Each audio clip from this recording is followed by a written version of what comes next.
with that, I do believe we're live. Good afternoon, good evening, good morning, good night, whatever it is, wherever you are. I hope that it is a good one. Geez, I'm excited today. We got some fun. We got some fun to have today. Here's the agenda. Let's just lay it out before we get started. What we're gonna do today. So, 3 things. First, I've got another Old English reading for us to do. So it's another bit of selection from the Gospel of Matthew, which has some of these nice easy passages that we can go through. So we've got one of those. Then I've got something new, which is something that I've actually prepared. Believe it or not, I've prepared something, which is an etymological exploration of the word wit, the English word wit, and all of its friends and relatives. So we'll do that, and you'll get to see my slide making skills and everything. And then finally, it's kind of a tradition by now, we're going to go further on our Conlang project. And after last week, I don't know if anyone's watched the stream from last week, but I was a bit run down. And my mind was not at its sharpest. So after that stream, I had all these ideas of things that I should have done during the stream. So I made a list of things to do for our proto-language. And so hopefully we'll try and get through them all. And and then we'll see if we can finish off our fable translation. I'm not sure if we'll be able to, but we'll see. Hi, Samuel. Ooh, Southeast Asia, early morning. Oh, thanks for joining us so early in the morning. That's wonderful. Here, it's 2 p.m. here in Toronto. It's super snowy. Well, it was super snowy. Now the snow is just sort of around. There's a big one, but we've made it through. Okay, so let's move on from the weather and let's talk about some Old English. So I'm going to fiddle with screens, and I'm going to do my habitual. Oh no, I got to do the intro first for people joining us later on in the future friends on YouTube. So here we go. Pause. Hi everyone, if you're watching this on YouTube, welcome to the channel. My name is Colin Gorey. This is a channel all about language, linguistics, learning languages, making up languages. Today, we have a little bit of Old English for you. So this is the 3rd in the series of our graded reader of easy Old English texts that I'm going to be over-explaining to you. I'm going to go through and I'm going to make sure you get all of the grammar and vocabulary. And then hopefully that'll turn this from a text that's kind of incomprehensible to one that's more or less comprehensible. So that's the idea here. And so we are going to jump in to the other view. Oh, look at that. Look at that. I think it's up. Okay. Let's take a look-see.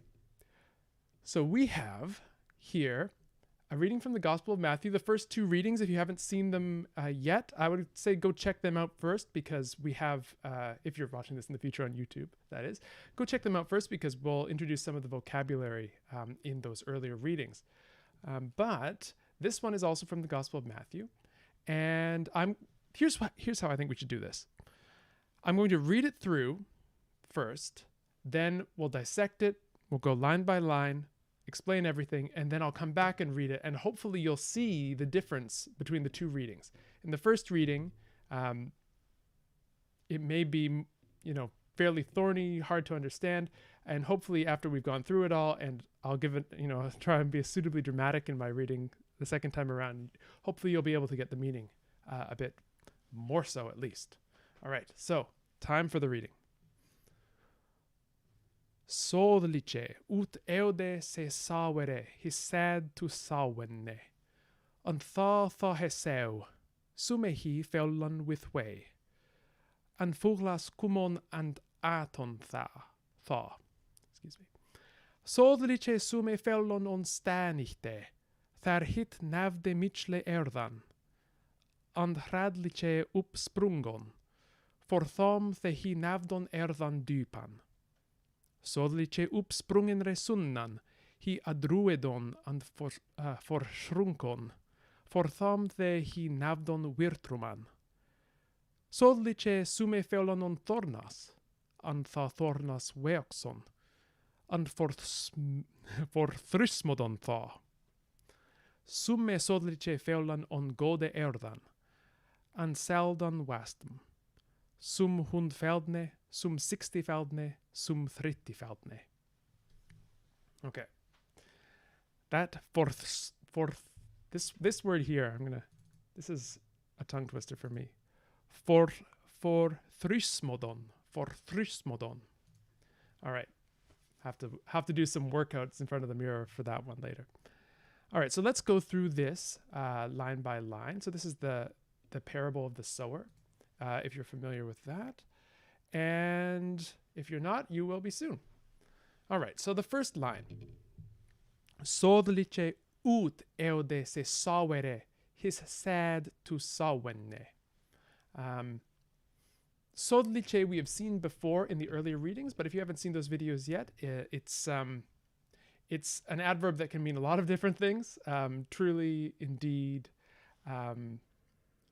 It can be used as amen as well. But here I've translated it as now. It's a very, very multifunction adverb. So, sodliche, now, ut is the ancestor of out. After the great vowel shift, we get these long oos going to ow in modern English. So, sodliche, ut. Now, out, eode. Eode it's an irregular past tense. Just like in modern English, we have the verb to go, which has an irregular past tense, went. In Old English, we have the verb gone, which means to go, and it had an irregular past tense as well. Although, in this case, it is eode. So, sodliche ut eode se sawere. Se sawere, the sower. Sawere comes from the verb sawan, which is to sow, as in sow seeds. And yes, this is Old English. This dates back. This is the English as it was spoken over 1,000 years ago, maybe roughly 1,000 to 1,400 years ago. So, sodliche ut eode se sawere. Now out went the sower. His sad to sawenne. His seed to sow. Sad, by the way, could be seed or seeds. It's the same in the singular and plural in this case. So I think you could make a case for either. I've translated here as his seeds to sow, or to sow his seeds. Let's move this down a little bit so you can see a touch more. There we go. Tosawenne. This is an interesting construction here. This is what is called the inflected infinitive. And so this is the first time we have seen the inflected infinitive in the course of our graded readings. It's used, so the non-inflected infinitive is sawan. This is what we have here, to sow. The inflected infinitive is used in these constructions like to sawenne, in order to sow. So it expresses purpose. That's one of its uses here. So the whole sentence, putting it all together, we have sodliche ut eode se sawere, his sad to sawenne. So now out went the sower to sow his seeds. All right, let's go to the next sentence. There we go. Let's get some precision on this scrolling. On tha heseu, summehi fellon with way. The translation, and when he sowed, some of them fell along the road. Word by word, and, this is and, not too difficult there. The next one though is something that might look a little bit different. Tha. This is when.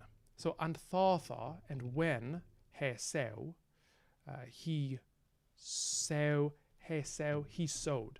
So in modern English, we have a lot of these verbs which we think of as regular verbs, regular as opposed to irregular, where you make the past tense just by adding an ed. I sow my seeds. I sowed my seeds. We also have irregular verbs, like the verb to see. I see you. I saw you. Right? We change the verb a little bit more drastically in those cases. These two types of verbs date back a long, long way, including to the Old English period and beyond. And they are called weak verbs, which are the things that we now call regular verbs in English, in present day English, and strong verbs. These verbs that give us their past tense by a more radical change, not just adding this ancestor of the ed ending. But what's interesting is that in Old English, more verbs fell into this strong category, strong verbs, irregular category than now do. So now we have this verb to sow, which is a regular verb in modern English, but it was not in Old English. It was a strong verb. So that's why we have sow as the past tense of sawan. So we have a vowel change. That's really the hallmark of these strong verbs. Antha he sow, and when he sowed. Okay, what happened when he sowed? Sumehi feulon with way. So sume is the ancestor of some. It is going along with he, which is a form of the word meaning they. So the modern English they comes probably from an Old Norse word. In the Old English period, we'd had this he form or he, depending on dialect and source and interpretation of how it's pronounced. But we have this construction sumehi, which literally is some they, but we can translate this a bit better as some of them. So sumehi, what did sumehi do? They feulon. They fell. So this is an irregular, or this is a strong past tense here. But, no, I gotta scroll like this. They fellon with way. With, ancestor of modern English with, but in Old English it has a bunch more different meanings. Among these are against or along. So with way means along the road. So as he's sowing, you can picture this farmer going out and sowing his seeds, and some of them are falling along the road with way. Way, W-E-G, is the ancestor of modern English way, W-A-Y. It's actually pronounced basically exactly the same, although it looks a bit different. Okay. Anthotho heseu sumehi feulon with way. What happens next? What happens next? Indeed. And fuglas kumon and aton thaw. Oh dear. And birds came and ate them. Fuglas, birds. This is related, or this is the source of the modern English fowl, as in the things like chickens. Fowl. But in Old English, more general word for bird. So fuglas, this G is actually a fricative.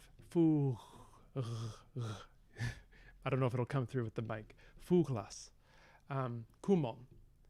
So, and birds came and aton thaw, and ate them. Kumon, aton, these are both past tense forms. Past tense plural forms, you can tell by this on on the end. That's usually a gimme for these past tense plurals. So anfulos kumon and aton thaw, and birds came and ate them.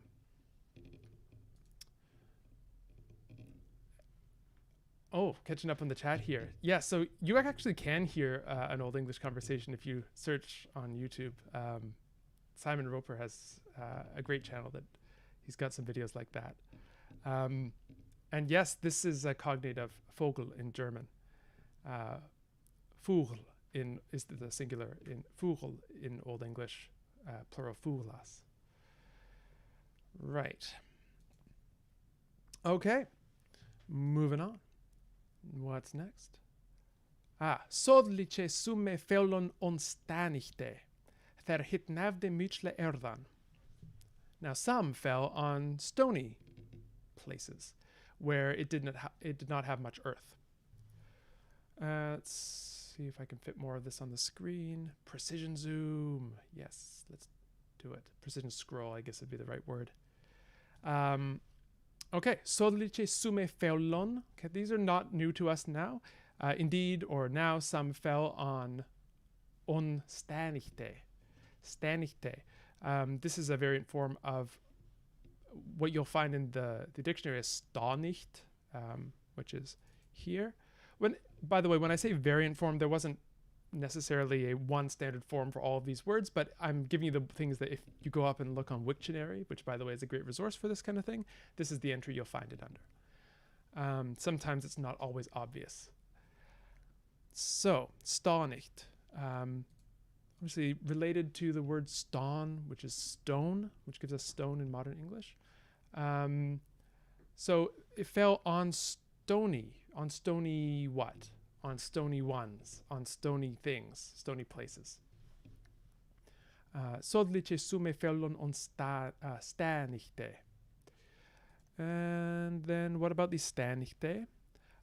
Ther hit navde michle erdan, where it navde.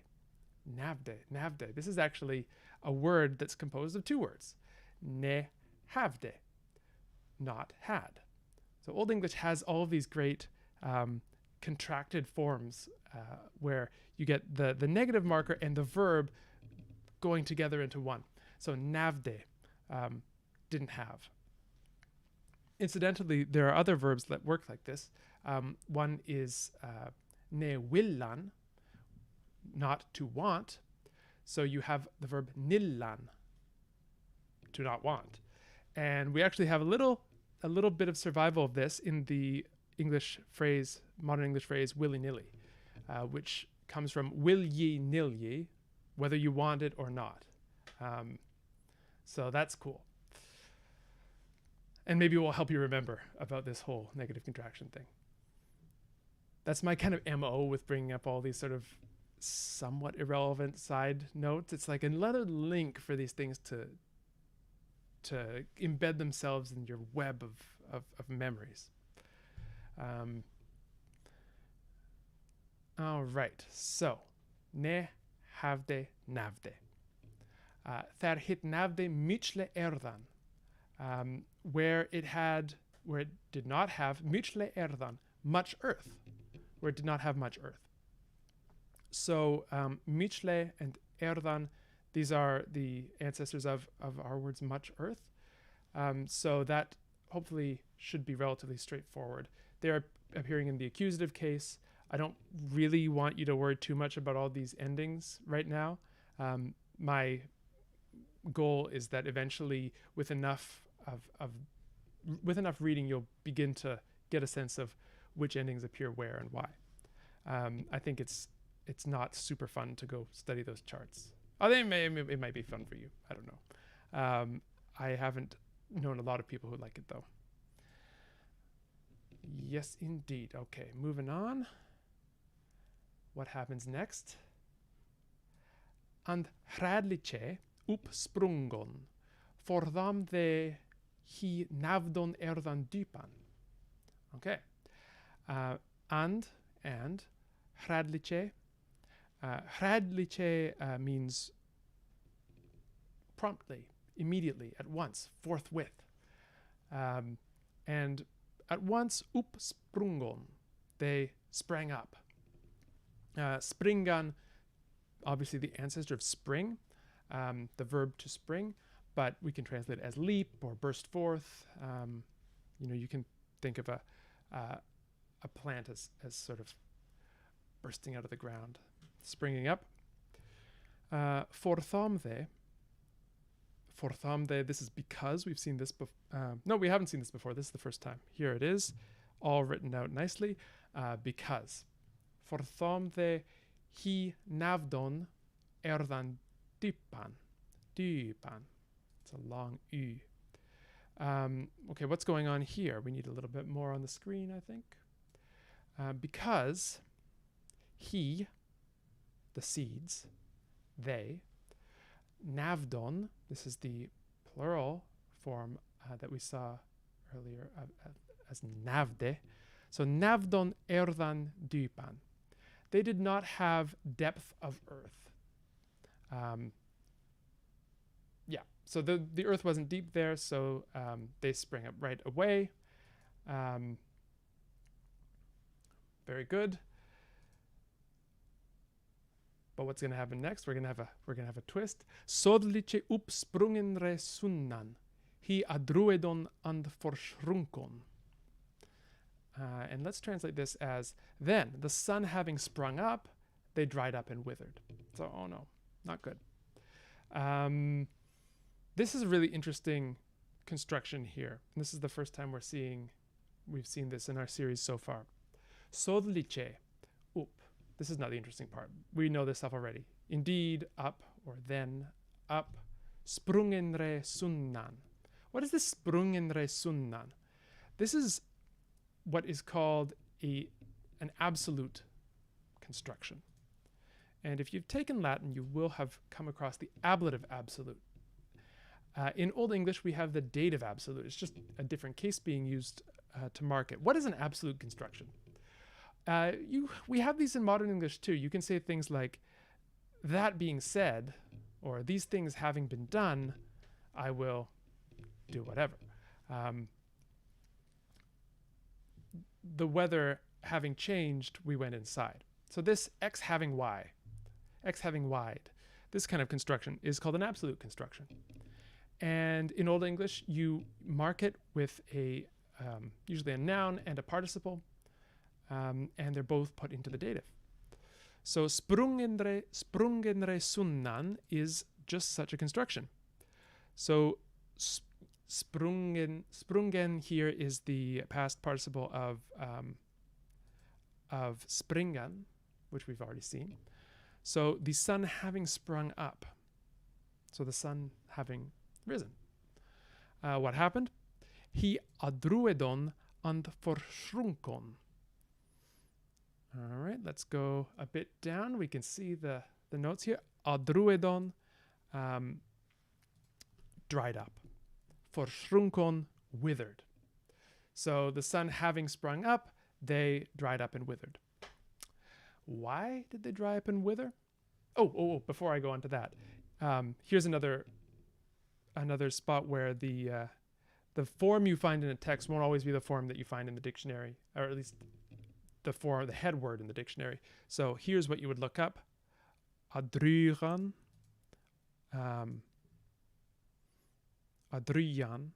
actually, I should say, to dry up. So that's where you go looking for this. If you go into the dictionary and you try and find adruedon, you're not going to find anything. You have to sort of work back to what the dictionary considered to be the form to record as the head word. Real life isn't like the textbook, Junior. As my middle school teacher told me, that never happened. That's a lie. It's just a lie. For shrunkon, nothing too interesting going on here. For shrinkan, to shrink up, to wither, like that. Right, okay, then why did this happen? For thom the hi navdon wirtruman. Because they did not have roots. No roots. For thom the, okay, we've had this before, because they, navdon, did not have wirtruman. Roots. So this is not a word that survives into modern English. However, this wirt, meaning plant, you may have heard of St. John's wort, W-O-R-T. This is that root. It's the root of the word, and it's also literally meaning a root. I didn't mean for that to be a pun, but there you go. Moving down. Sodliche summe feulon on thornas. Sodliche summe, here I've translated this as some, however. You have a lot of latitude with sodliche. Sodliche summe feulon on thornas. So the new word here is thornas, but that shouldn't be too complicated to figure out what that means. Some, however, fell on thorns. And tha thornas weoxon, and here's that word again, for thrysmodon tha. And the thorns, tha thornas, weokson, grew. This is the past tense of weaksan or yeweaksan, to grow. This is, by the way, you may have heard wax, like the moon waxes and wanes. You know, the moon grows and shrinks. So we don't use wax too much in present day English, but you do hear it from time to time. It has a kind of archaic flavor. You might read it in some fantasy novels. But here it just means grew. So tha thornas weokson and for thrysmodon tha. For thrysmodon choked. Yeah, and choked them, thaw them. Hydration break, excuse me.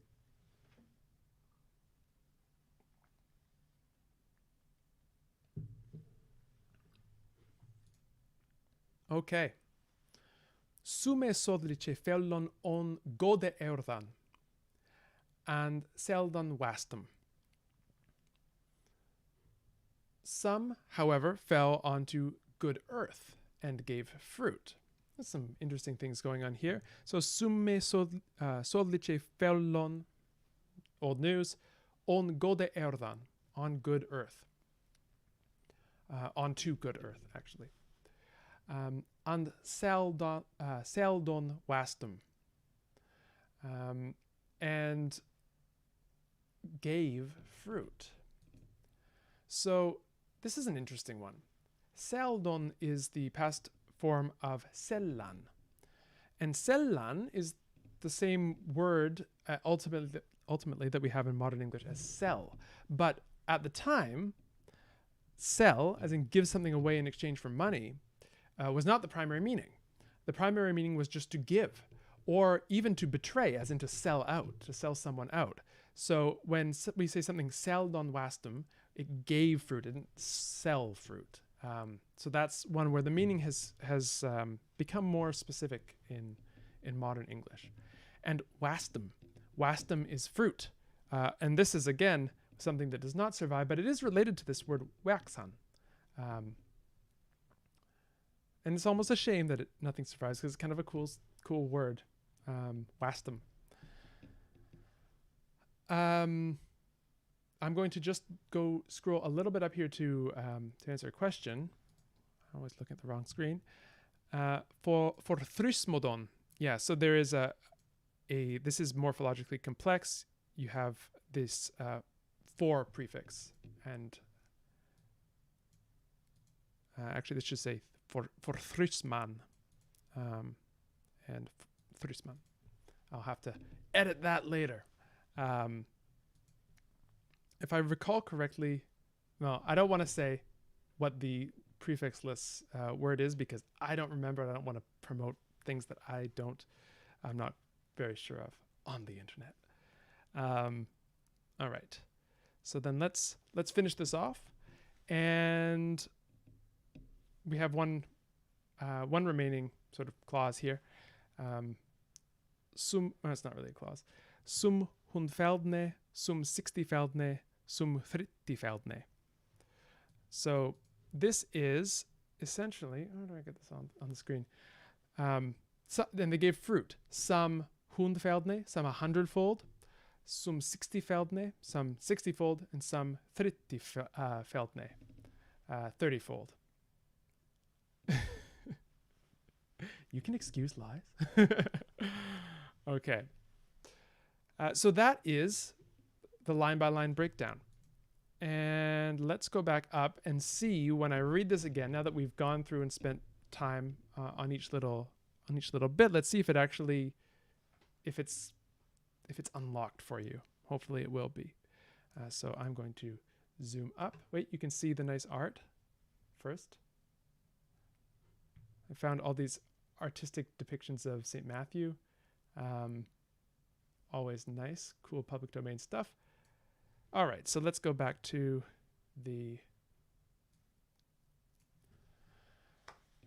full text. Sodlice ut eude se sawere, he said to sawane. Antha heseu, sumehi fellon with way, and fulas kumon and aton tha. Sodliche sume fellon on stanichte, thar hit navde michle erdan, and hradliche uppsprungon, for tham the hi navdon erdan dypan.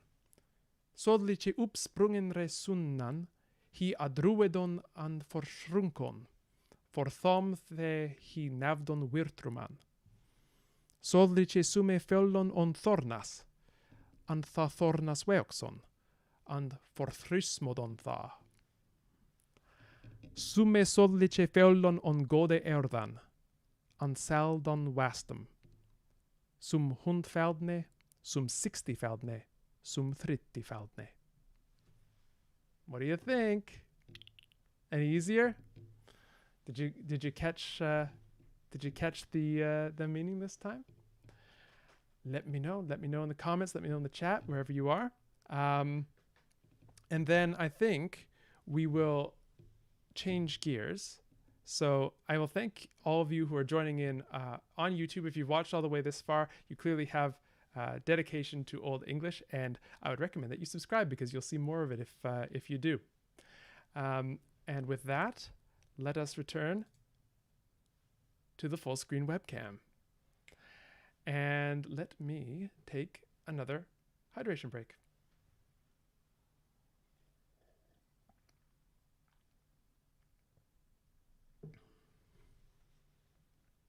And review the messages. Okay, no messages from Lucy, my intrepid producer, which means that hopefully there are no technical glitches happening, which is always a nice thing to hear.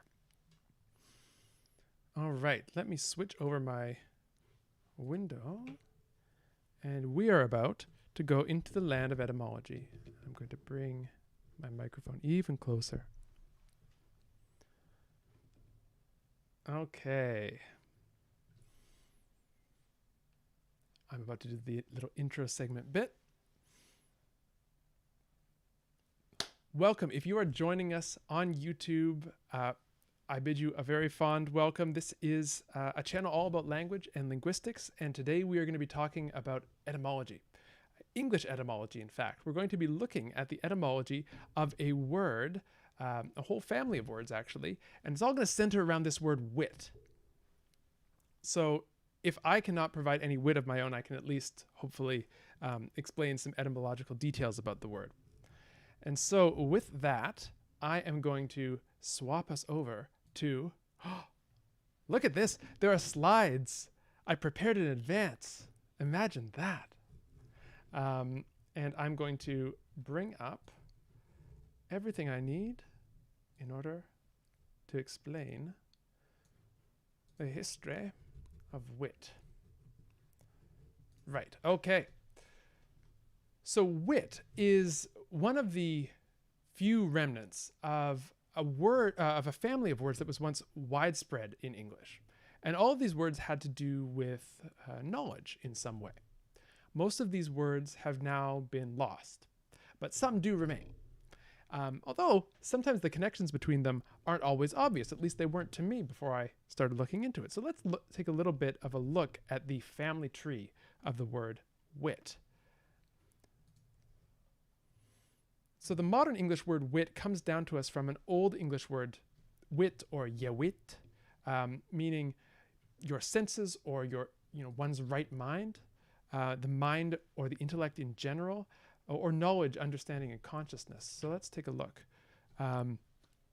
So we have an example here. Nu bidde ich te that thu hi on yewitte yebringe. Now I ask you to return her to her senses. And so we have this word yewitte here, and here it has the meaning of one's right mind. Return her to her senses. We also have a meaning like mind or intellect. So seo wird kymth of tham yewitte thas almichtian godes. So fate comes from the mind of Almighty God. So literally from the wit, but from the mind. So mind or intellect was another meaning. What else do we have?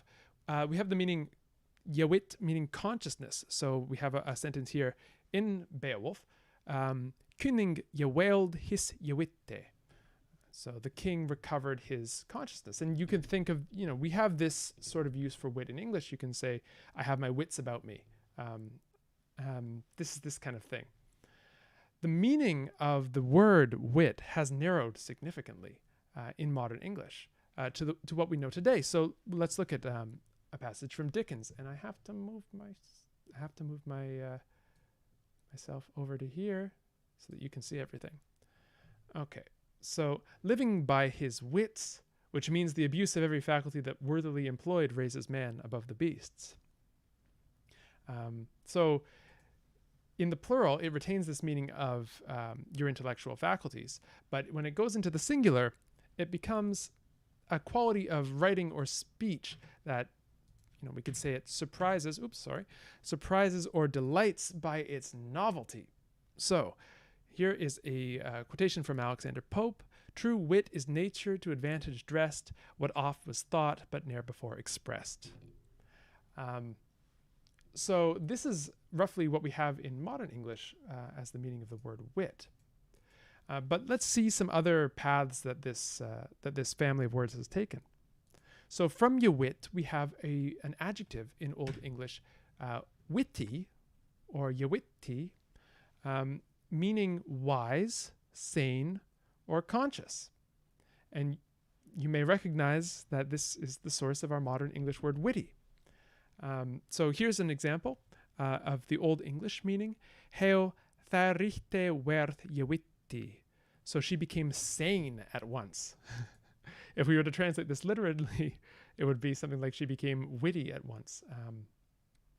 But that is not what was meant in the original. Do we have another one? I believe we do. Ne forlat the non the yewitty beat. Nor does anyone who is wise forsake you. So here it's not that they're charming at parties, telling anecdotes, it's that they're wise. This word has also shrunk in its range of meanings in modern English. So we would not probably use the word witty to describe God. But in the Middle English period, and forgive me, I do not have a really good Middle English pronunciation, so I'm not going to read this one out, lest I embarrass myself. But you can see, so if I were to sort of translate this word for word into modern English, now I have to figure out where to put my camera again. Oops, nope, that's just the part of it. Move you over here, great. So it would be something like, this God is the most mighty thing that may be, the most witty and the most rightful. Translation, the wisest and the most just. Oh, and do you like the fact that I've color-coded the different periods of English? So the green is Middle English.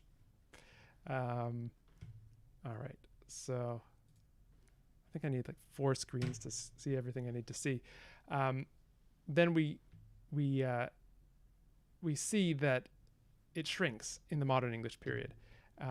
So we have cases where you can be witty without being particularly wise, just by being capable of making a clever turn of phrase.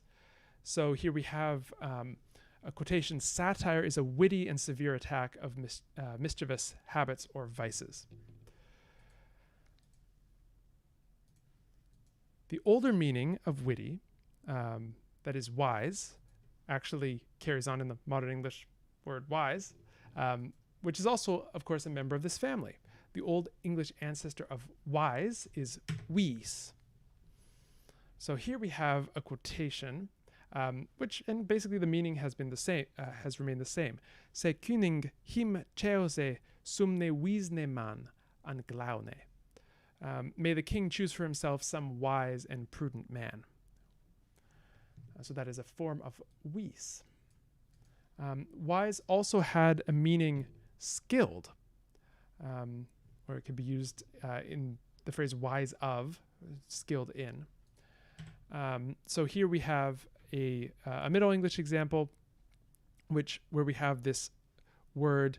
I'm going to go out on a limb here and say the pronunciation was wees in Middle English, and the meaning wees of craft, skilled at art. So in the world there was none so skilled at art. If anyone knows of a good Middle English pronunciation guide, please let me know, because I would love to become super skilled at doing Middle English readings. Lots of fun there. There was a more specific meaning of wise, of this wise word that meant skilled, but it meant skilled specifically in magic. So we have a phrase wise woman or wise wife, which means more or less a witch. So Agnes Sampson, commonly called the wise wife of Keith, was a woman not of the base and ignorant sort of witches. Interesting. That's from 1655. And it may or may not surprise you that we also get the word wizard from this. So wizard is morphologically is wise plus ard. This French suffix, this suffix French in origin, ard. And this is the same ard suffix that shows up in coward and drunkard. It comes from a Germanic element, suffix, something like hard, which was used in this meant hardy, and it was used in names. Let's see if we have, yes. So we have other examples of these ard suffix. Do we have a few? We do. So here we have bastard. That's a good example. This comes from a Germanic word meaning a morganatic marriage, bast plus ard. We have coward, which comes from the Old French word for tail. So someone perhaps who runs off with their tail between their legs.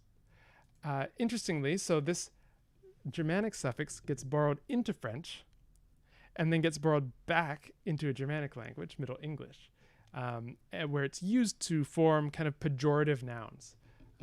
So coward, drunkard, bastard. And it can even be used with native Germanic roots, such as wizard. Oh, there's drunkard for you.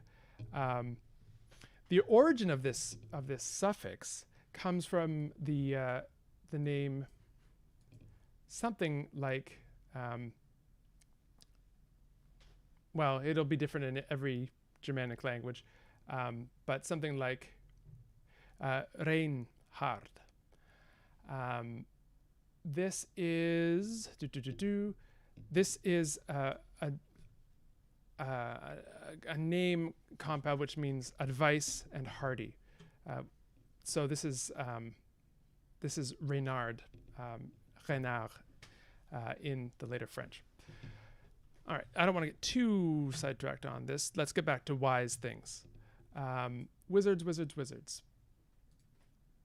And I move my little box again, and I will make sure to draw this on the slides when I make them next time. Okay, where is our script? Okay, so here we have this word wizard. Usually this was used in a pejorative sense originally, and it didn't necessarily mean someone going around casting magic spells. It could mean a philosopher or a sage. So here I'll modernize the pronunciation.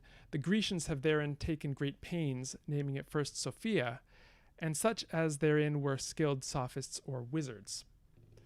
So here we're talking about philosophers. And here we have another example. I call myself a wizard as well, but that's only the polite term for conjurer. In fact, I should think that wizard meant an astrologer and more of a fortune teller. Ironically, it's kind of funny that the word wizard in modern English has broadened out to mean someone who's just skilled at something. So we see this wise root just sort of existing in the same sort of area for centuries. So let's, a kind of financial wizard, right? We know people who are technical wizards, financial wizards, wizards with the stock market, and we're saying they're wise or skilled in something. So that's kind of cool. Another Old English word related to this wis word is wheeze. And just come up with a drinking game where you have to drink every time I have to move the move my camera. Is okay, there we go. This word, wheeze, or suffix as it survives into modern English, means manner or way. So it survives into modern English with the same kind of meaning as a suffix. So we have words like likewise, lengthwise, otherwise. Here's a sentence here. Ich tha leo de wat, faste je worte, aichwas untale el de wisan. Which translates as, I know those people, firmly disposed, blameless in everything, in the ancient way, el de wisan. If we were to translate this morpheme by morphing into modern English, we'd have old wise. So this is in the ancient way. We have some more, I think, here. Double wise, so doubly. From Chaucer. From Kipling, she treated them despiteful wise. And we have, not this exact word, but a Germanic cousin of this word getting borrowed into French as guise, which meant manner or way. So he fights in the manner of a lion here. Then, interestingly enough, this guise gets borrowed into English again, or, well, perhaps it was never in English, but its cousin was, wheeze. And so we have this kind of doublet in English. We have wise, the suffix meaning way or manner, and then we have the English word guise. It was never our guise to slight the poor or aught humane despise. So it was never our manner. Or custom, habitual way of doing things. Maybe it'd be the best paraphrase. It later evolved into its present meaning, which is, you're not missing any, oh no, you are missing something. Okay, I gotta move this again. Old carvings represent a fox in the guise of a priest preaching to a flock of geese.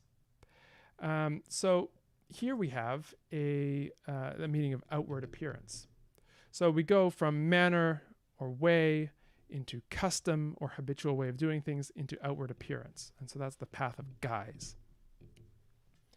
The relationship of wheeze to the other wit words is a bit oblique. The full set of the Old English meanings of the word wheeze included not just the manner or way, but also an affair, cause, or reason. So let's take a look at this sentence here. He havde his wisan bethocht to seleukuse. He had entrusted his affairs. So what we can see is that this is a very general word, with a lot of latitude in its meaning in Old English. The connection might come from the fact that a wheeze, a manner or a way, is something that you have to know about in order to proceed with it. But that may be a little speculative. There's another word in this family that I really can't go on any longer without mentioning, which is witan or yawitan, which meant to know. So this word is basically gone in contemporary English, although you do see it in the phrase to wit, literally to know.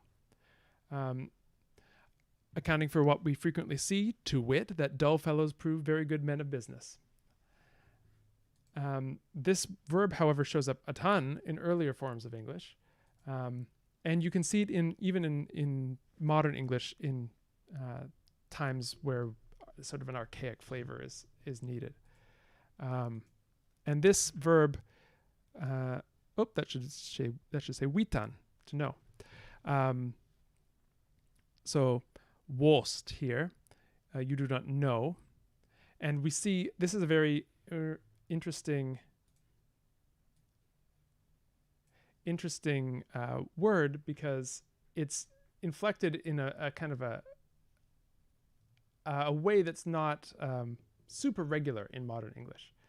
And let's take a look at an example. So here we go. For because that two of his servants were sick, he wist not whereof. Wist here meaning knew. And as always, I'm in the wrong spot. Thy twits are lulled, I wot, I know. And so this is a special kind of verb in Old English called a preterite present verb. And this means that the verb forms, let's see if we have anything. Yes. Okay, let's go here. The verb forms look like past tense forms. The present tense forms look like past tense forms. So you can, one way to sort of wrap your head around this is that it comes from a verb which had a more present-like meaning, like to, it came from, sorry, let me rephrase this. You know how in modern English you can often say, I've got it, to mean I have it. Because the result of having got something is having it. So once you've got something, you have it. And similarly, in this verb witan, comes from a root meaning to see, which you see in the Latin videre. That gives us vision, video, things like that in modern English. The idea is that once you have seen something, you know it. Maybe. I mean, that's one theory anyway. So that's one way of wrapping your head around this, that these preterite present verbs represent the result of having been in a state earlier. Yeah, that's kind of cool. So we have videre in Latin and witan in English, which are cognates. Okay, here's another one that's kind of cool. Because if you've seen something or if you know something, you have ye witness of that. You have knowledge. You can bear witness to the fact. So this word ye witness in Old English had this meaning knowledge. Buton godes willan and buton his ye witnesse. Without God's will and without his knowledge. But it's interesting because it could also be used in the sense of testimony. On Moises boca ye witnesse, by the testimony of the books of Moses.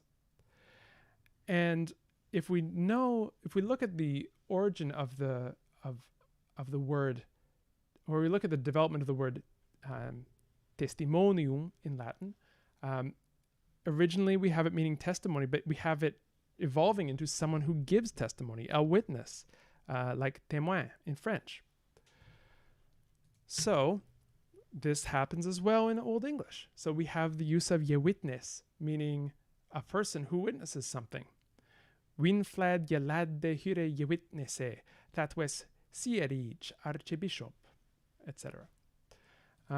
So Winflad brought her witnesses. While we're talking about people who know things, here's my little segue. We also have this word witinayemot. It's two words actually. We have the witan, who's we have a wise man or a counselor. They made up the witinayemot, the assembly of the wise, or the parliament in this period. So here we have a sentence: "Tha havde Edward, king, witinayemot on Lunden to Midlengten." Then King Edward had a parliament, witinayemot, Wittenmoot. You might also see it sort of modernized, in London at Midland. And I'm sorry if there are things in the chat that I haven't looked at yet, because I only have so much screen space here. But I'll just keep going through until I finish. We also have a word visa, which meant leader. Swa thu haledum ert, ana aldum erbuendum werd and visa. So shall you alone be warden and leader, Wiza, of all earth-dwelling heroes. Wiza meaning leader. That's really interesting because the Wiza can Wizian, can guide. So we have this verb Wizian. Earthkuningas ek alle swilche folkum her fore Wizian. The kings of the earth too, all those who at the head of the peoples here may guide, Wizian, to lead or to guide, to show the way. This actually has a descendant in Scots. Now we've gone a bit off screen here. Just pretend you can't see that other color at the top. She took me by the hand and wised me to go back. So that is, I'm going to just move myself away because I can't figure this out. That is the rough survey of a bunch of words that are all related to this word wit. There are, many more out there, but I'm going to cheesily invoke Shakespeare and say brevity is the soul of wit. Right? That's, I think, the best quotation involving wit. And so I'll be showing my own lack of wisdom if I keep prattling on. So if you have watched my ramblings through time and space on this topic of the word wit so far, and you've reached all this point, thank you for doing so. And I would encourage you to consider subscribing to this very channel, because etymology is one of the things that we do fairly frequently. And if you like it, you'll see more of it if you subscribe. I'm going to just look at the chat now because I haven't seen it in a while.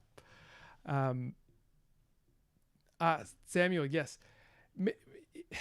Okay, here's my issue with Middle English. It always gives me pause. I never know when an E is being used, when it should be pronounced or not. And this is what always trips me up. Most of the other stuff is fine. But I don't know when E is being used orthographically to mark a long vowel, or if it's a schwa. So that's where I get a little nervous when it comes to Middle English. And let me just take a little breather, a little break here. I'm going to refill my water. I'm going to use my be right back screen. This is good. I'm going to be able to use that, and I'll be right back in a minute or two after I've refilled my water, and we'll get on and we'll start conlanging.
turn.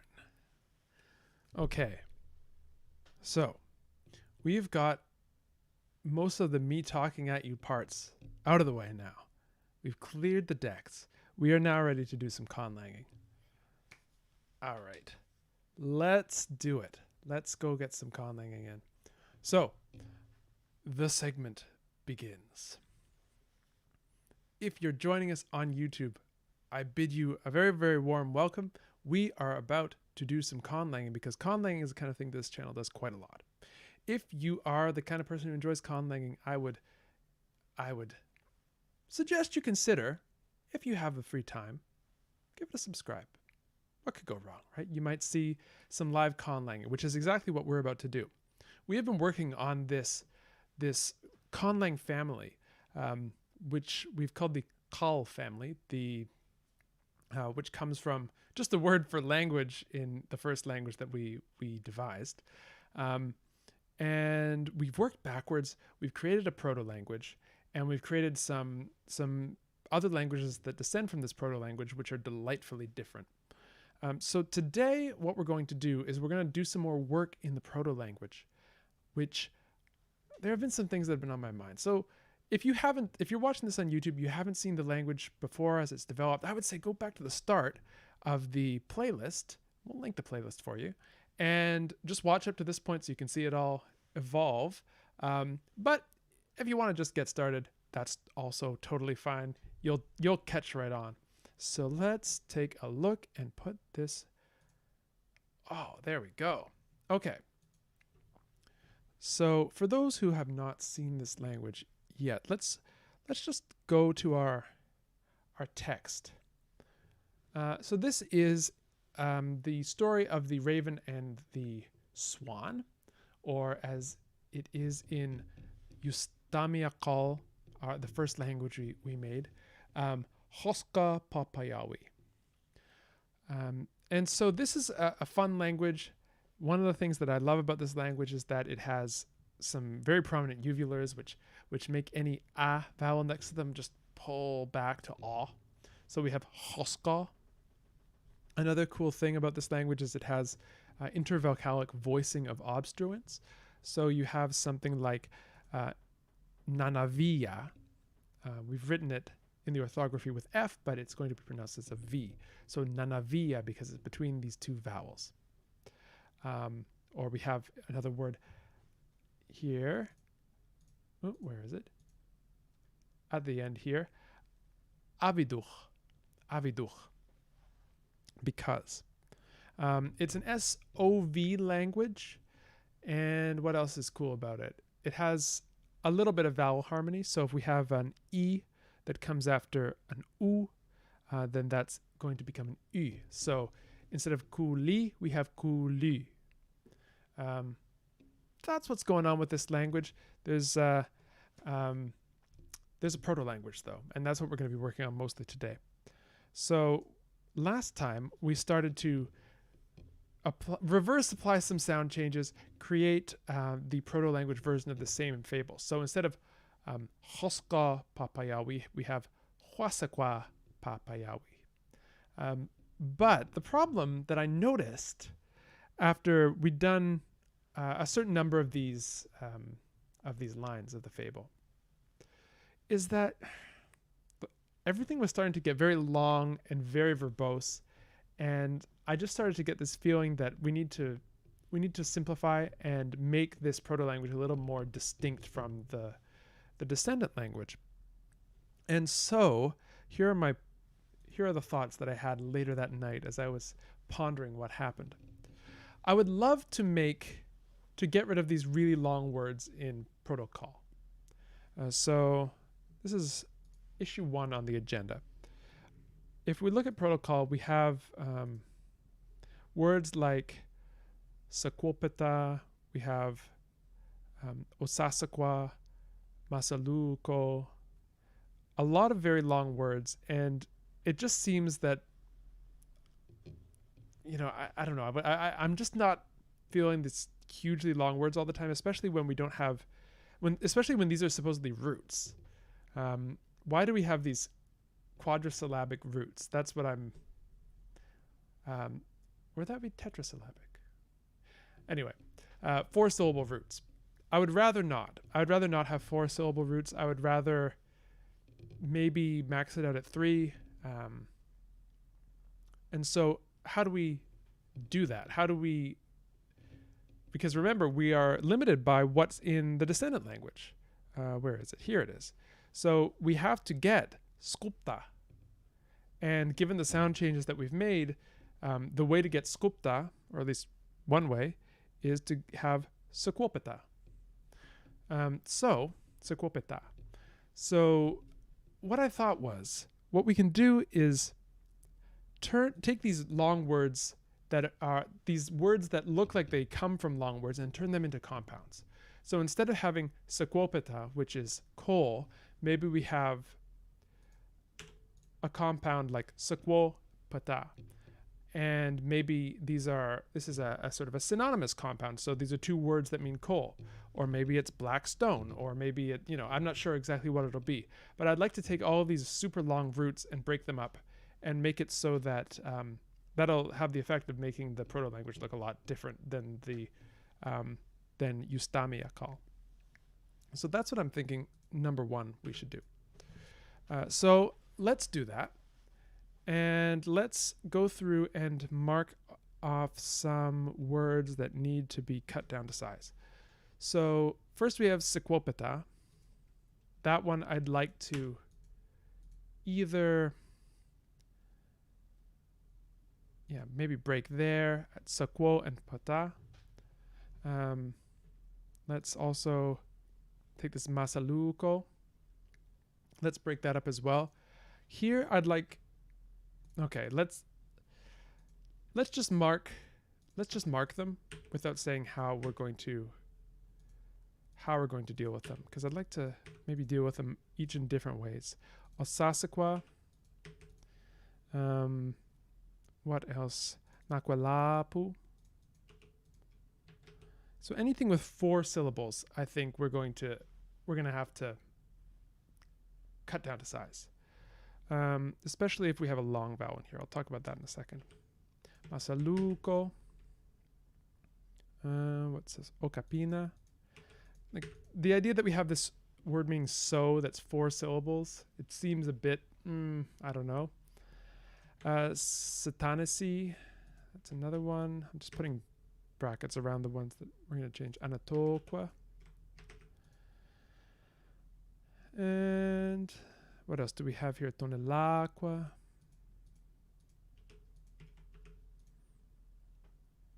Onasapa.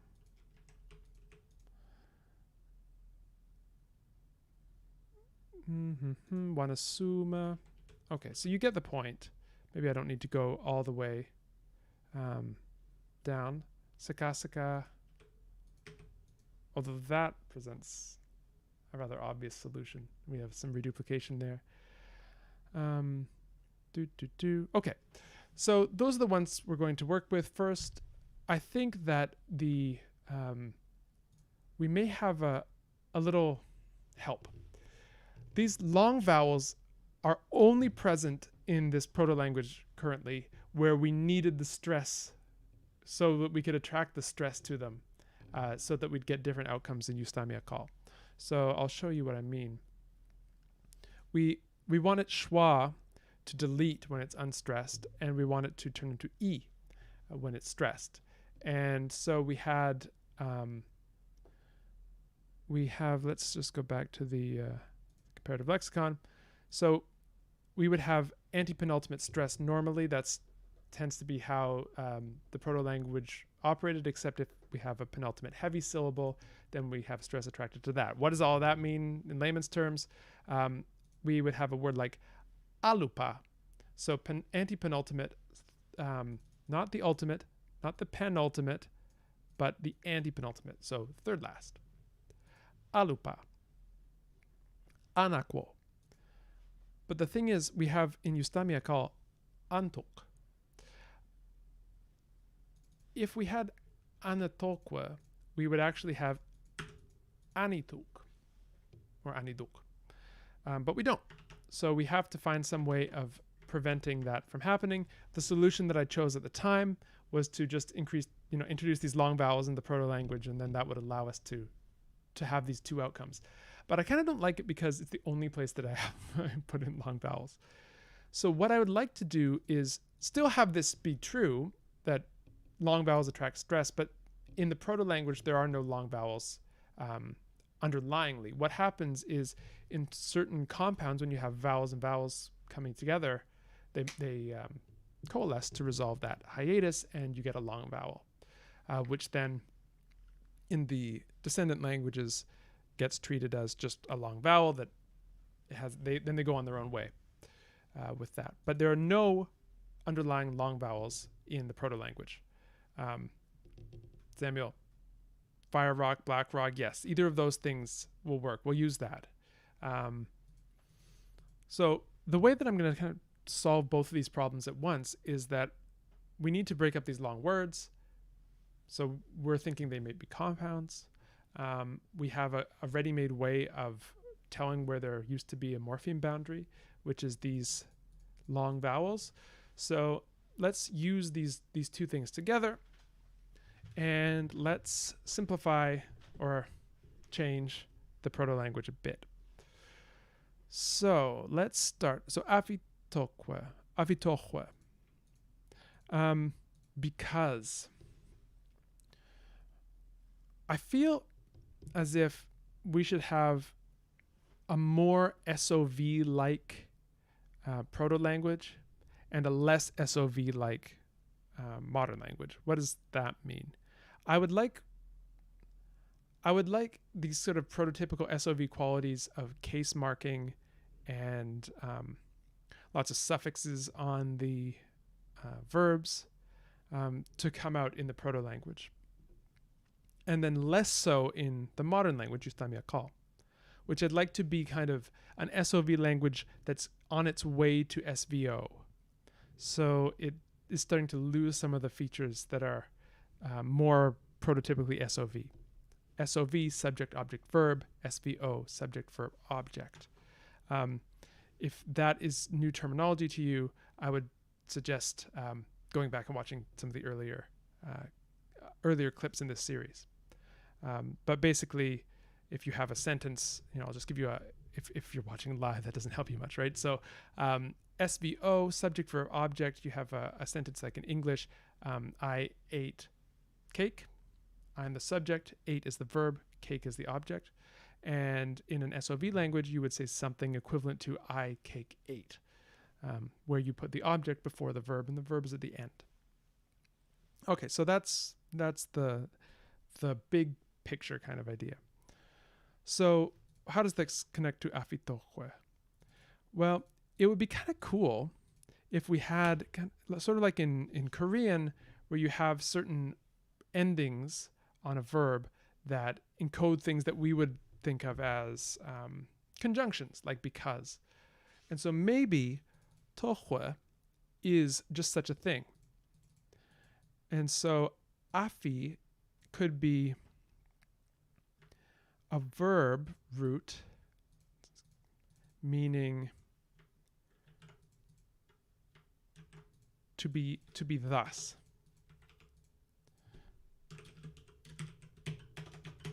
So literally afitoque would be because it is thus, which you could use on its own as just a sort of generic because it is thus, etc., etc., etc.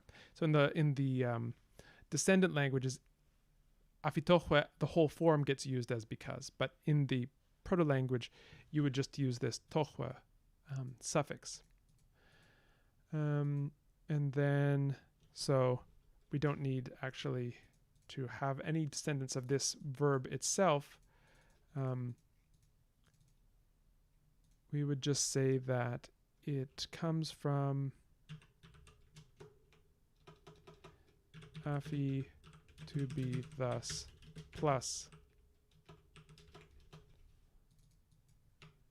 toque. So this is the etymology of this. Nope. One of the joys of watching me do this is watching me struggle with keyboard shortcuts and things. I don't know if you actually find that to be a joy. You may find it to be rather less than joyful.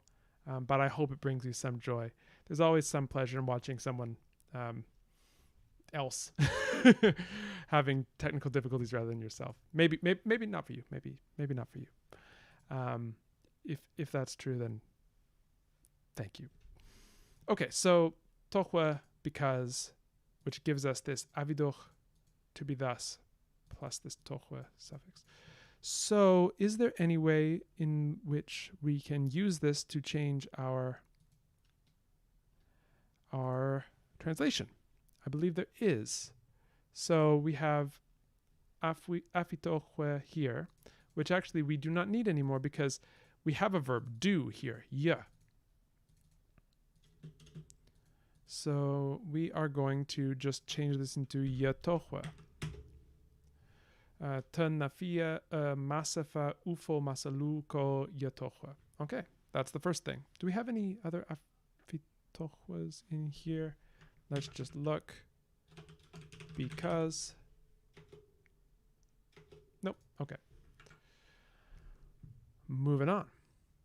So let's take Samuel's suggestion and turn this into something like fire, rock, coal, because we have fasana, which is black here.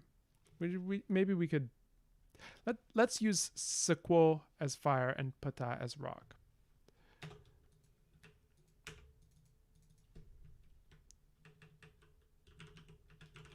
So it still does mean coal, but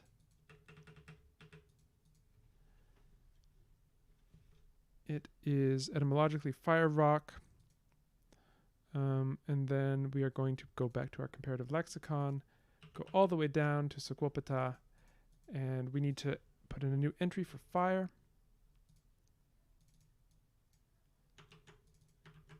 Sequo, fire. Maybe this survives, maybe it doesn't. And we need something with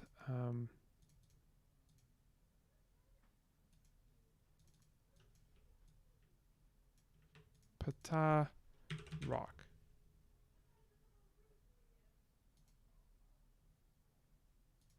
Okay, and so this, we'll just put a little note that this comes from sequo plus pata.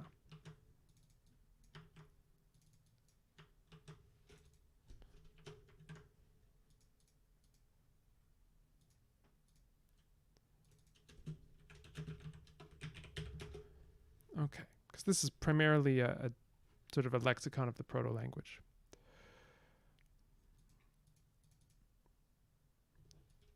And because this is coming under pata, we don't have to put it in. Okay, sequo, fire.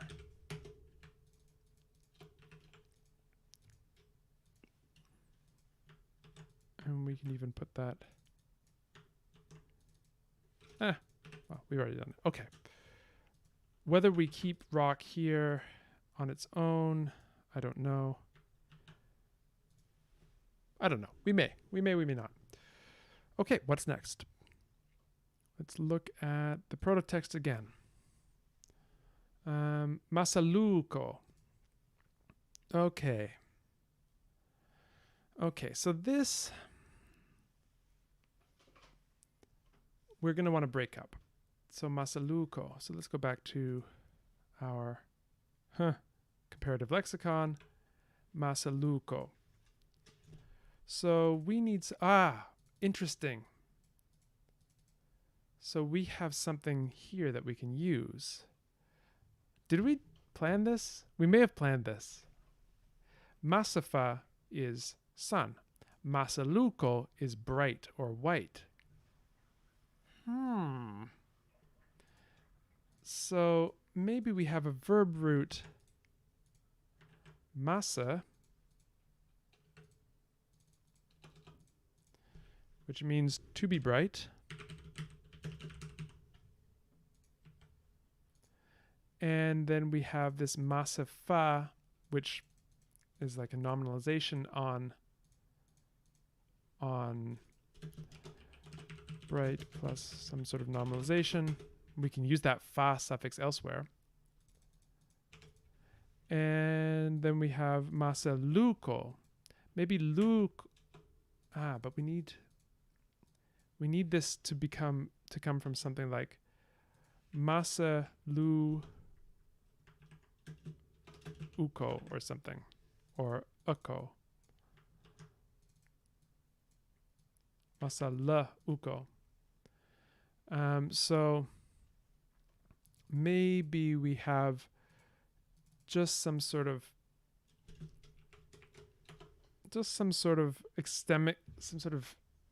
root extender, some sort of stem marker or stem material, this l suffix. Let's just say it's an adjectival style thing, or a stative verb, I guess would be the better way of putting it. And then, so we have bright plus adjective, and then we have uko. Maybe this just means color.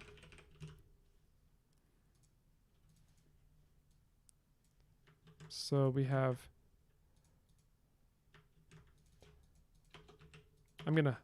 I'll standardize the format for all this. If it's a bit chaotic right now for you, it's also chaotic for me, but this, we're doing it live. So I'll go back and I'll make this a lot prettier and more standard. But basically this is, we don't need color in this one because it wasn't present in the proto-language, but we need uko somewhere around here.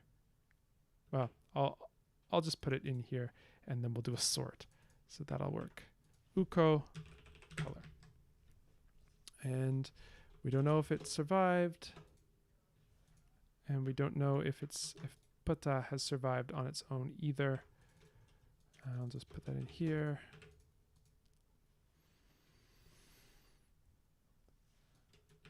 Yeah, okay. So, sorry, I'm going back and forth on things, trying to figure out how I'm gonna organize all of this eventually. But I think that's good. Okay, so we've made some progress. If I try and sort this, will my life become worse?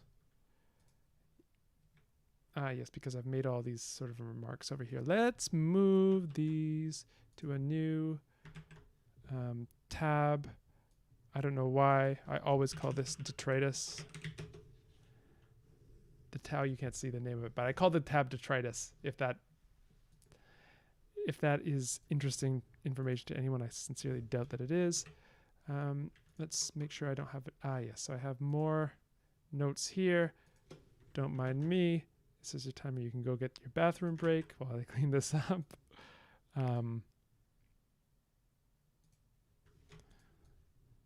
I've brought the chaos. Just don't want to lose any of this information in case we ever need it again. And then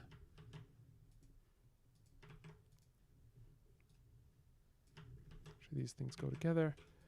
Great. My apologies for having to watch that. But we have now got a clean spreadsheet. So, ish. Oh yeah, we have these forms which we haven't given meanings to yet. We'll have to do that at some point. All right, we're going to sort with this advanced, cool way of doing things. Wow, look at that. That's cool. Okay. Let's then look and see how this changes things. So we took masaluko away, and now it's masala. This is our new word meaning bright or white. So then let's go to our proto-text and let's see. Here we have masaluko. So we need to change this into masala. And I killed a yod there. Masala yatohwe.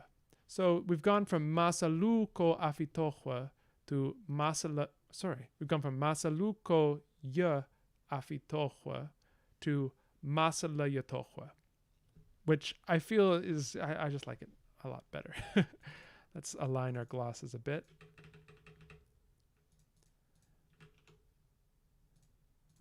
White, and we can consider this a monomorphismic for the purposes of this gloss. Is there a difference between fasana and sahwama? Ooh, that's a good question. Let's take a look. Comparative lexicon. So, where is it? Sahwama meaning black and fasana meaning black. Okay, we have two words meaning black. This is really cool. There may or may not be a difference. I guess this is something we get to decide. Why did we do this? Or why did I do this? You don't share any of the blame for this. Let's see why we have two. So let's look here.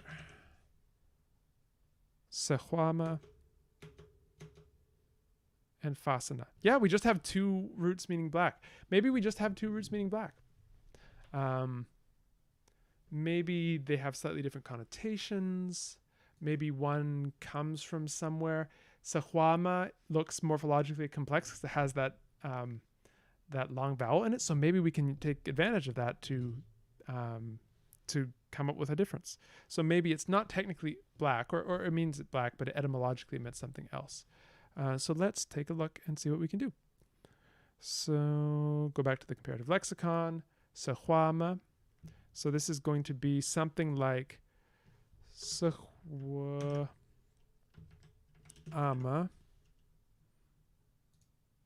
So far, I'm just going to turn these long vowels into schwa plus the vowel.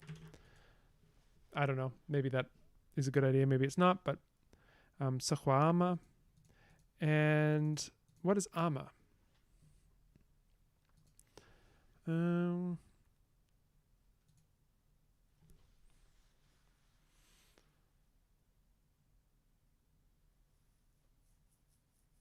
We could make it something like, so fasana is our morphologically simple word for black. And sahwa ama could be something like, what would be a good, because we already have a word for night.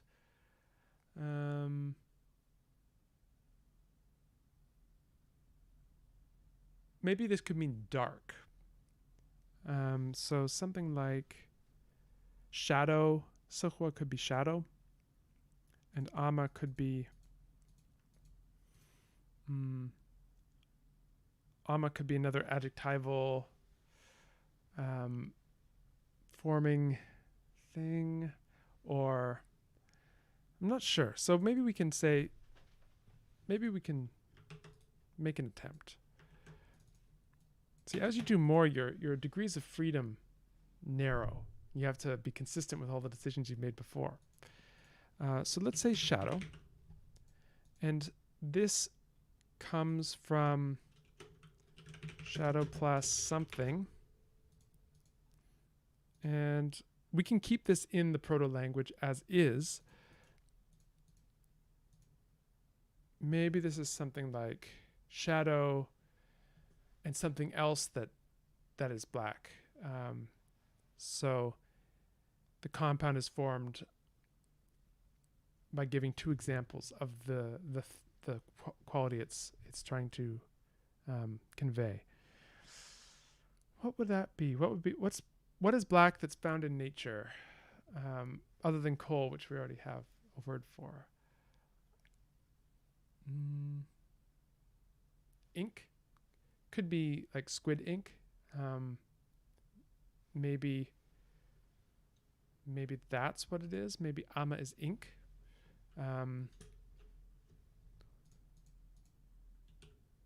So we have, I need to make another entry for this.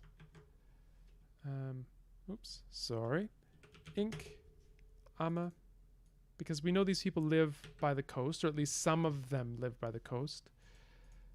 So this could be ink. We don't know if this goes into any descendant language. So this is just shadow ink. And maybe that was a poetic way of saying the color black. Sahwa ama. So then we can take that and change. There we go. Here's our Sukwa ama. So this still means black. Put these as one word, but literally, etymologically at least, it means shadow ink.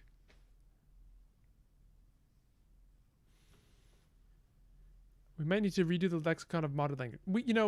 I think we will need to redo the lexicon of modern languages, but I would like to try to maintain as much consistency and see if anything creative happens, as a result of that constraint. And then if it doesn't, if we're really stuck, we are always free to change. We're always free to change things.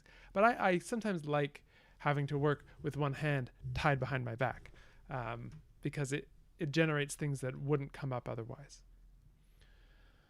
Okay, so here we have this suka, and it means remain. And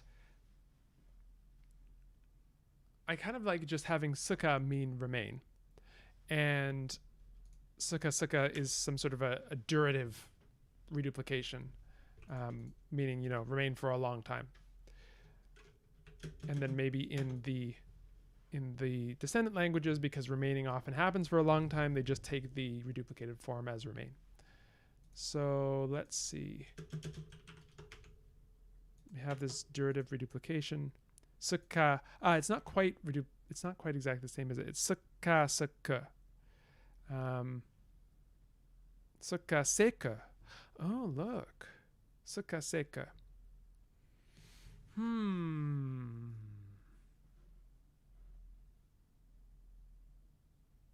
Why is this suka seka? It's suka seka to be compatible with Skazik in the daughter language. Right? Suka seka. Skazik.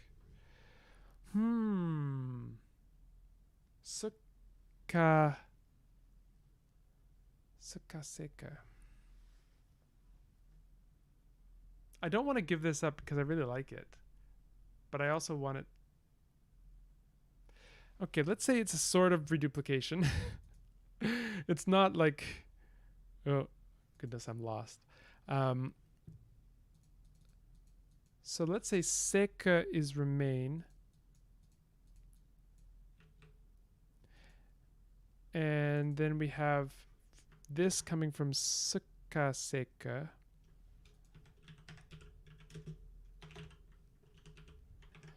Via a reduplication, durative reduplication, details to be worked out later.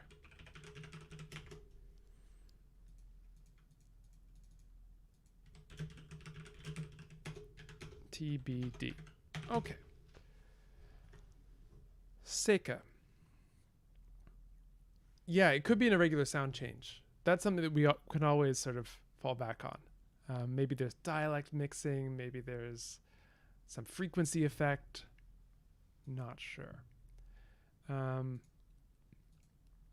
So maybe in the original, in the proto-language, it is actually seka.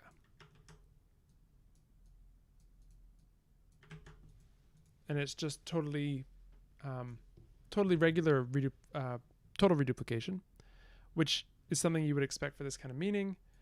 And because it's fairly iconic, do something twice means do it for longer. Or saying something twice means that the thing lasts for a long time. And then we have this irregular development of first of the reduplicant. If I could spell. Duplicant. There we go. To be determined how we deal with that. Okay, so that's cool. What else do we need to get rid of? Wanasuma. Yeah, wanasuma. Drown. Wanasuma. So we need wana su or wana sa uma.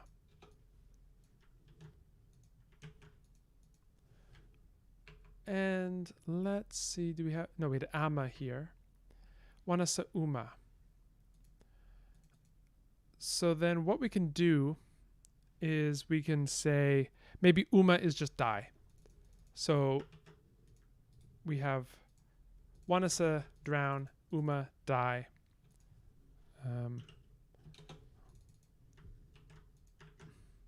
Literally to die drowning.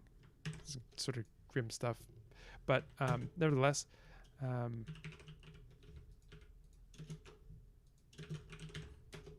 that gives us a way out. Good, that's done. And so we don't need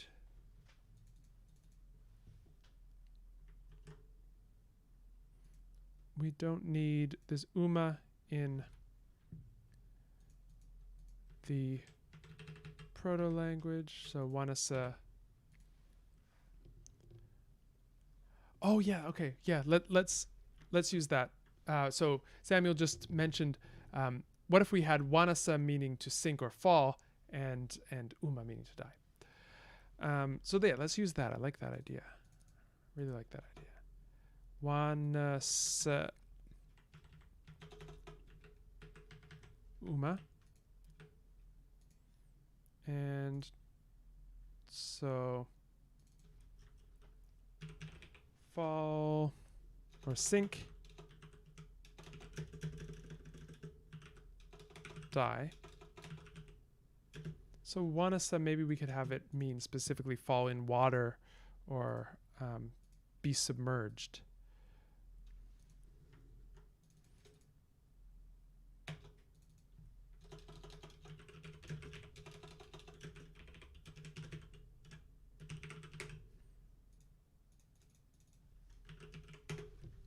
I like that a lot. And I kind of want to have, I don't know exactly how we're going to do this. I would kind of like to have some morphology on the end of these serial verbs. They look like serial verbs now. I kind of want something on here, but I don't know what it's going to be yet. That's fine. Let's continue. Okay. So we have yafalo. And this is another one of these complementizers, these things that I'd like to turn into suffixes in the proto-language. That was on one of my, make protocol feel more SOV by adding suffixes to verbs.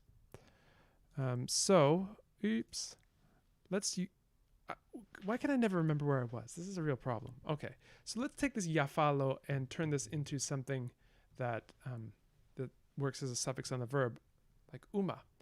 And I would like it not to be 3 syllables long if it's going to be if it's going to be a suffix. So let's turn it into umafalo. And then let's go back to the comparative. And what do we have? It was yafalo. So let's say follow. And ya, we don't know where this comes from yet.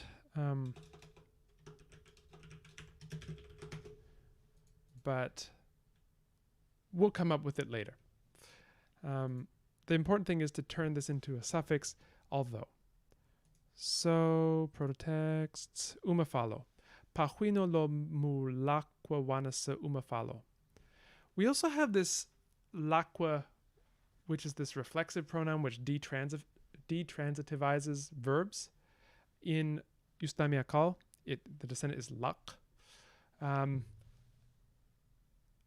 would rather do this inflectionally in the proto-language. So maybe we can have a suffix that will just do this for us, and then the innovation is that this word meaning self, this reflexive pronoun, gets used to do the detransitivization in Ustamiakal, in the modern language. So let's take out all of these lakwas. And then let's have a detransitivizer. And whoa, why don't we make it like an infix? We can have it be something like wanasiye.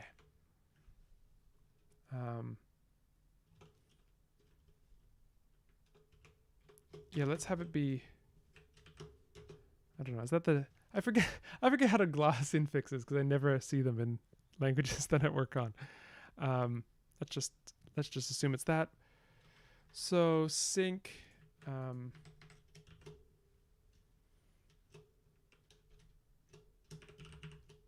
let's just gloss that as intransitive.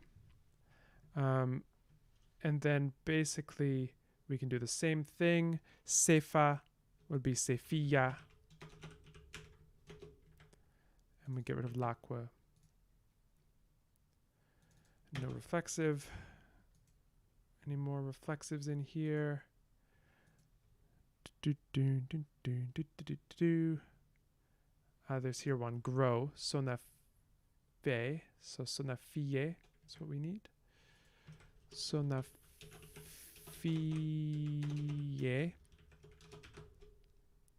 And get rid of the l'aqua. Oh goodness, all of these things are out of order now. What are we going to do? Everything's chaos. This is probably not the best use of our time together. So I'll just leave that. Are there any other ones of these l'aqwas? I don't see any. But as you can see, we're making the proto-language look increasingly different from the modern language, which I believe is a very cool thing. Right. Okay. So what else do we have? We have a masaluko here. That's not something we need anymore. We have masala.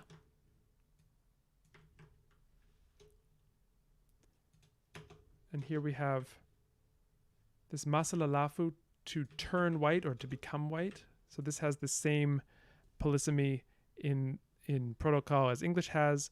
To become comes from the word for turn. Well, we don't know what happened in the proto-language of this, what happened before Ustamia call. Presumably there's some history to this. So the infix didn't just pop up at this stage. It popped up at some earlier stage, and then we're dealing with the results of that. So what we can do eventually, I mean, if you have the patience for it and the interest, we can keep going back and make increasingly historical languages. But yeah, so I agree it would be very cool to investigate the origin of this infix. But I will say one thing, that this is a language with very strict syllable structure. So the proto-language is rigid not rigid CV in that you can have vowel initial syllables, but there are no coda consonants anywhere. So I think in that case, it's a decent candidate for a language that would have infixation. So yeah, but we can pursue that. We can pursue that on another occasion, because you've tempted me, Samuel. What's what you've done? You've tempted me to go back into the language before this, and I'm going to try and resist that temptation for now. But we'll see how long I'm able to. What's next?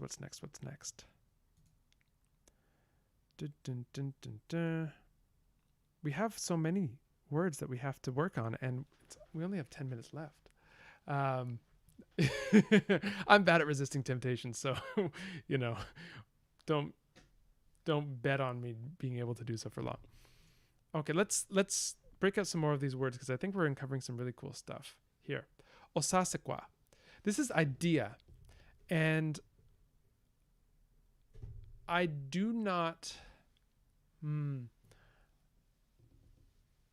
love the idea of having a morphologically simple word for idea. I mean, I guess we do in English, but I'd like this to come from something about seeing, like we saw in in the wit video. There's a whole cool semantic family of thought and sight and knowing and witnessing things. So maybe this can come from some sort of a seeing root. Maybe qua is a nominalizer, and idea would be something like, or maybe it's knowing or seeing. Osasa.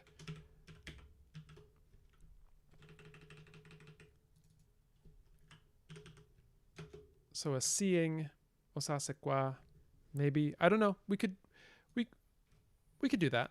I think that would work. So then this gives us wait, do we already have a root for to see? No, we don't. Okay, good. So osase qua. So osase see no. And this is idea or thought, or vision, I guess. That would work too, right? And this would come from C plus nominalizer. Okay, that at least is good. And then we can use this nominalizer qua all over the place. Maybe we can even find places where it's used already.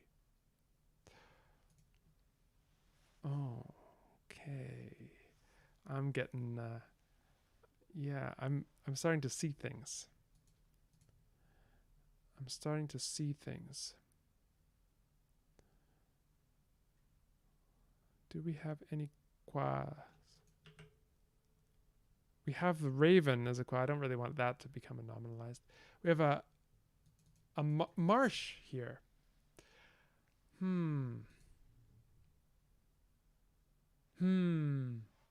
Okay, new plan. It's not qua that's a nominalizer. It's a qua. And when you have two schwas come together, they just, they do not give you a long vowel. You need a long, the only time you get a long vowel is when the second vowel is non-schwa. So if you have schwa, non-schwa, then you get a long. Does that sound plausible? Maybe. I don't know. I'll have to revisit this. This is going to be something that's going to hit me at like 1 a.m. thinking, no, I should have done it this way. Let's just say for now that there's going to be some interaction of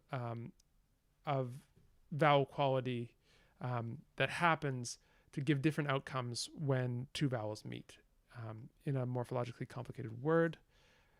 So then let's say that we have that here. So tona laqua is actually tona la,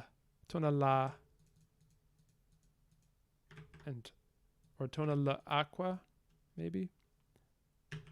I've contradicted myself a few times in what I've said over the past minute or so. I want this to be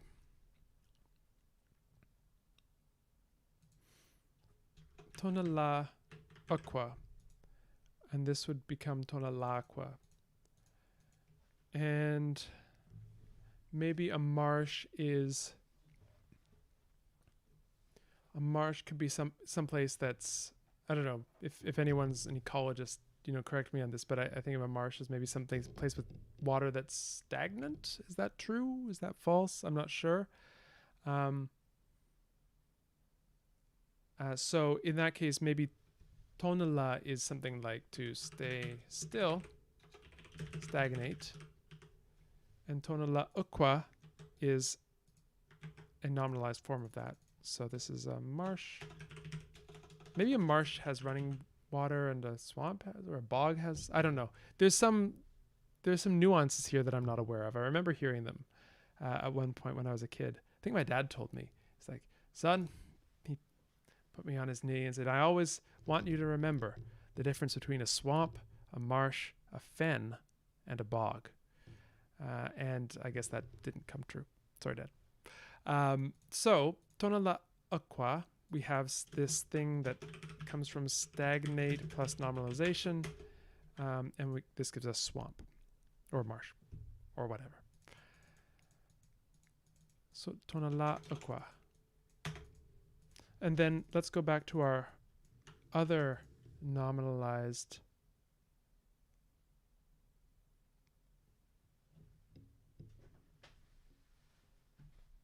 Samuel. Yes. Why don't we do it? A croaking. Or a cawing. Huas, huasaqua. Right? That's what it is. Okay.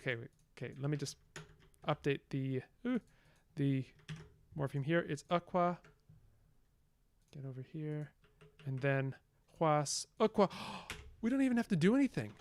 Well, maybe something like this. Huasa aqua. Crowing, cawing, plus nominalization means raven. And, you know, phonetically, this might be huasaqua in protocol. Without the two schwas, not totally sure. Depends on how transparent this is going to be to speakers, I guess. But regardless, I think we are on a good path. We have 5 minutes remaining. What else are we going to be able to do? Let's see if we can take our nominalizer and put it anywhere else. No, nothing here. No qua. Musata qua. Oh, musata qua. I really would like friend to be this as well. Abito anato qua. No more qua. No more qua. Maybe there's a variant which is qua and a variant which is qua. And maybe those two things come from I'm getting into dangerous territory here. So maybe I can do some internal reconstruction. Friend, so friend could be something like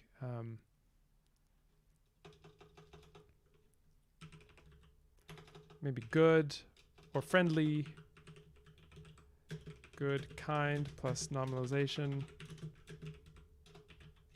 And this nominalization it seems to go between agent nominalization and event nominalization, kind of in both, you know, just sort of sometimes it's not agent, sometimes it's an event. I'm okay with that for now. We'll probably want to address that at some point. I'm trying to think of cases in which we actually have that polysemy. I guess the ERY suffix, like we have a kind of like collective infantry, but then we have the act of doing something like husbandry. Maybe there's something to be gleaned from that. I'm not sure. Regardless, we have this nominalizer which has two allomorphs, aqua and aqua, and I'm sure there's some very deep meaning for that, or some very deep reason for that, which we will later invent. I was going to say discover. We won't discover it. We'll invent it. There was one more that I wanted to do. Aqua, aqua, anatoqua. Okay, so here we have another case where we want anatoqua, and this could be home. This could be something like